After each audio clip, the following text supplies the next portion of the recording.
द्वापर युग में श्री कृष्ण के हाथों में रहने वाली बांसुरी व 80 के दशक में सरकारी स्कूलों में प्रयुक्त होने वाली कलम एक खास घास जिसका तना खोखला होता है उससे बनती है।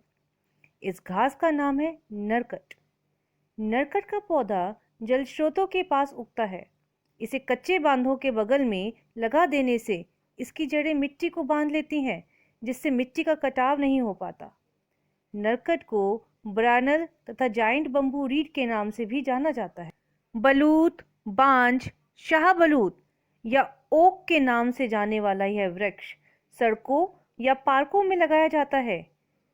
यह 200, 300 या 1000 वर्ष तक भी जिंदा रह सकता है। आज की हमारी कहानी बलूत और नरकट के विषय में ही है।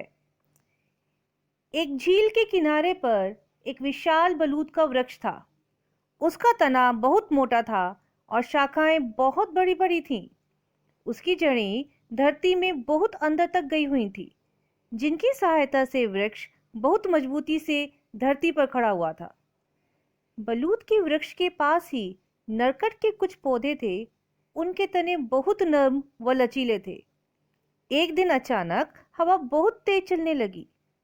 थोड़ी ही देर में हवा ने आंधी का रूप ले लिया। हालांकि बलूत के वृक्ष का तना बहुत मजबूत था, परंतु वह आंधी के जोर के आगे खड़ा नहीं हो पा रहा था। हवा वैसे ही चलती रही और कुछ ही समय में बलूत के वृक्ष का तना मध्य से टूट गया। आश्चर्य की बात यह थी कि इतनी तेज आंधी के बावजूद भी नरकट की पौधों को कोई नुकसान नहीं पहुंचा था। इस रहस्य को बलूत का वृक्ष समझ नहीं पा रहा था। आश्चर्यवश उसने नरकट के पौधों से पूछ ही लिया, भाइयों, मैं ये जानने के लिए उत्सुक हूँ कि इतने नाजुक पौधे होते हुए भी आप इतनी तेज आंधी में कैसे बच गए, जबकि इतना मजबूत शरीर होते हुए भी मैं टूट गया। नरकट बोले, ये समझना तो बहुत आसान है बलूत भाई, बुरा मत मानना, पर आपको अपनी मजबूती पर घमंड था, इसलिए आपने आंधी के आगे झुकने से इनकार कर दिया। यह देखकर आंधी को गुस्सा आ गया और वह और जोर से चलने लगी। आखिरकार उसके बल ने आपको हरा दिया।